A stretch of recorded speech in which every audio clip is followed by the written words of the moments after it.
Okay, attempt number 2. Good morning, everybody. Sunday, September 12th, 2021. Okay, in the past I've put out videos about lab-grown meat. And what I have here is a post to Facebook from Golden City Meats.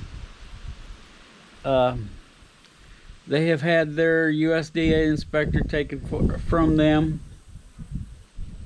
I guess that's how you would phrase that, but the U.S. Department of Agriculture has removed their inspector from Golden City Meats over the whole mask thing. I don't know. Don't think that's right, but anyway, they're still in business. They're just now only custom exempt. So I think I've discussed that in other videos. If not, let me know in the comments and I'll do a video about that. So what they've posted is a press release from the U.S. Department of Agriculture, and this is the headline, or the title, whatever it is. It says USDA seeks comments on the labeling of meat and poultry products derived from animal cells. Okay, I'm not going to read the whole thing. I'm sure you can look it up. It's release number 01932. Wait a minute. Let me start all over again. 0193.21. It's from the U.S. Department of Agriculture. And if you want to make a comment on this, their email is press@usda.gov. Okay, so basically what they're saying here is that they're looking for input on the labeling of meat and poultry products made using cultured cells derived from animals under FSIS jurisdiction. I need to look up what the FSIS is, but anyway. So what that tells me is they've okayed this to sell to the public. And now they're trying to decide if they want the labels to tell you what it is. They want to know if it's wait a minute. They want to know if you want to know what it is. Think about that. They're considering actually not telling you that this is a piece of meat that was never an animal. Okay? I suggest that you contact them and tell them, here's my opinion, that you definitely want this labeled as a cell-grown product or a lab-grown product, whatever, that you want to know. I know my reach isn't much, but you know, I have some subscribers who have a longer reach than me on their YouTube channels, and I wish y'all would share this if you could. I mean, I know I can't make you do anything, but I think this is pretty important. Okay, here it is. FSIS is the Food Safety and Inspection Service. It is a part of the United States Department of Agriculture. It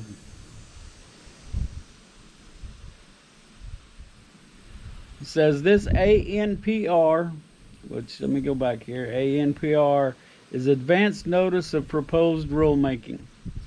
This ANPR is an important step forward ensuring the proper labeling of meat and poultry products made using animal cell culture technology. Said U.S. Deputy Undersecretary for Food Safety Sandra Eskin. We want to hear from stakeholders and will consider their comments as we work on proposed regulation for labeling these products. And that came from Washington on September 2nd, 2021. On March 7th, anybody hear about this? 2019, over 3 years ago now. The U.S. Department of Agriculture and Food and Drug Administration announced a formal agreement to jointly oversee the production of human food products made using animal cell culture technology and derived from the sales of livestock and poultry to ensure that such products brought to market are safe, unadulterated, and truthfully labeled. And there's more to it. You can read that. And like I said, I've shared this on my personal Facebook, and unfortunately I don't know how to share it on my Hal and Harry on the Prairie Facebook page. So we need to get the word out about this. They've already decided they're going to do it. They're going to allow these products to be sold, which just there's so many things there that bother me. Yeah. So I don't know. I don't like this. Is it safe to eat at this point? Yeah, probably. The last I heard, and it's been a little while since I've done any research on this, they were having problems with consistency and taste and all that, but they'll get it figured out, I'm sure. But I don't know. I cooked some sausage yesterday morning that was made out of some pigs we raised here on pasture, which basically means they get to roam around and they get a root and stuff, and they get sunlight, which gives them vitamin D, and and I had to add bacon grease to that sausage so that it wouldn't stick. I mean, it was that lean. I mean, and they had put fat in it. I just don't think there was much fat on those pigs. And it was the exact same type of pig. It was a commercial cross, and I don't know the percentages, but it had Yorkshire, Landrace, and Duroc were the foundation breeds for that. And that's pretty common across the industry, from what I understand. So my point is, it was so much better. It was leaner, and there wasn't any kind of additives or anything else in it. There was no antibiotics used on those pigs, no growth hormones. And man, those pigs, their hanging weight, the one that we got, was the hanging weight. That's after they have been eviscerated. Polite way of saying gutted. Was 221 pounds on that pig. And it was right at 1 year old. So, why would you need to add growth hormones to something like that? That's something that grows that fast anyway. That pig at 6 months old should have been around 250 pounds live weight. At 221 pounds of hanging weight, that's pretty good size. So, it was after a year of growth. But like I said, I just have problems with this whole lab-grown meat thing. I live out in the country, not as far out as I'd like to be, but still out. And we get out and drive around some, look at other, just drive down the road, see what we can see.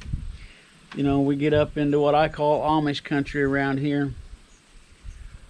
And the reason that this lab-grown meat is being touted, they claim, this is their claim, is that it will be a more efficient way to feed people. Because we're running out of land. But then, you know, the United States government is out there and they want to put another 4.5 million, let's say that again, 4.5 million acres of land in the Conservation Reserve Program. So they're going to take enough, plus I'm not sure what they've got in that now that's not being used, but that means it can't be used for any agricultural or anything else. You know, you just can't use it for anything. Which I'm a firm believer in leaving some places wild, and you know, to have the places for the wild animals to live, the deer, the rabbits, the turkeys, whatever you got in your area. But I like I said, we drive around out in the sticks quite a bit, and I drive around so by whatever. There's so many places out there that just there's nothing going on with them, and it could be put to better use. I mean, just, you know, I've got 10 acres here. It's not optimal for what I'm doing. Size-wise, it's okay. But in the last year, we have raised, let me see, what is it? 7 pigs to adult size. And we butchered 2. And that will feed 2 families. Will help to feed them for several months. If we only ate pork, it'd probably last us, you know, 4 or 5 months maybe. But we don't eat just pork. You know, we like a variety in our diet, meat-wise. But we've also bred and farrowed. We bred 3 gilts and farrowed, what was the number? 20. Why that was so hard. We managed to raise to weaning age 20 pigs. And if you think about it, if you just think 1 pig per family, that'll do most families for a year on pork, you know, unless they eat a lot of pork, you know. It doesn't seem like too many people like pork as much as I do, but anyway. So we kept 1 gilt back for breeding, and we're raising 1 for a customer. You know, feed it out for them. So that's 19 families we've helped to feed off of this 10 acres. And that's just pork. I mean, you know, I haven't got into anything else yet. So this whole idea of there's not enough land, I just believe is wrong. Man, this whole lab-grown meat stuff just doesn't feel right to me. I don't think it's supposed to be that way. But I'm sure there's a lot of other people that will decide now that, okay, well, I can eat that meat because it never had a face. It was always just a pork chop or a steak or a chicken leg, whatever. And I guess that'll make them feel better about it, but it doesn't me. And I'm thinking not many of y'all will either. So anyway, you know, if you would, and you got, well, we've all got an outlet to share information. I mean, Facebook, Twitter, TikTok, Instagram. I mean, the list goes on. Y'all probably know them better than I do, because the only thing I'm on is YouTube and Facebook. That wastes enough of my time in a day. So go look this up. Let's see if I can get that information back up here. Okay, yeah, here we go. It's press release number 0193.21, and the email again is press@usda.gov, and they want input on the labeling. I don't want them to make this stuff at all, but if they are, I want it labeled that this is where it came from. I mean, now this isn't a direct competition with me. I mean, I'm so small that I don't really have any competition, you know.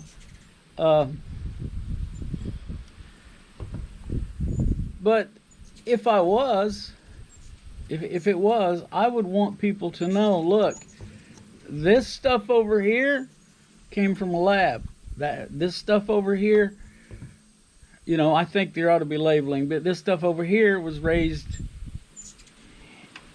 in a pasture where it had access to dirt and grass and nuts and whatever it could get. Things pigs eat. Pigs are an omnivore. They will eat almost anything. So, you know, but they get to be pigs. They get to go lay in the mud to keep cool. They, you know, get to root around and eat roots and grub worms and whatever else they find that they want to eat. Snakes. That's one of the things I like about pigs. They eat snakes. So, you know, all right, I'm getting down a rabbit trail. I know this video is going long for what I want it to be. But go check into this, you know, science versus... I'm late taking my sinus pills today, and it's getting to me. But anyway, Science Versus did a podcast on it. Something like lab-grown meat. We fry it up or something, or we cook it up. I don't know. We grill it. I don't remember what it was, but it was an okay piece, and it's pretty non-committal on their part. But it does tell you a little bit more than I can about how it's done, you know. And I encourage everybody to go listen to that podcast and listen all the way through, because at the end of that podcast, they talk about something called celebrity cubes, I believe is what it's called. And what they're doing, or what the plan is, I'm sure they've done it. They just haven't got it. It's in testing phases, maybe. But they take cells from celebrities and grow a piece of meat. Celebrities are people. Really? We're going there? I mean, you know, that comes under the title, yeah, we can, but should we? Really? Just because you can, should you do that? I don't know. Think about it. It's getting to be a crazy world out there, folks. We got to start paying attention. We really do. There's so much going on that's just not right. And all I can say is, dang. So I guess I'm going to wrap that up with this. I'll go to probably the USDA website, or even just, you know, write up an email to send to press@usda.gov. And I'm sure that's the USDA website is usda.gov. So, and look for press release number 0193.21. And read it for yourself. You know, I wish I had enough influence that everybody would go out there and tell them, hey, we don't want this. But if you insist on doing it, we want it labeled correctly. We want it labeled. This is grown in a laboratory, not on a farm. So, going to wind this up now. Let's all look out for each other. Let's help each other when we can. And let's pray for each other. Oh man, let's pray. It's It's crazy. So I'll catch you later.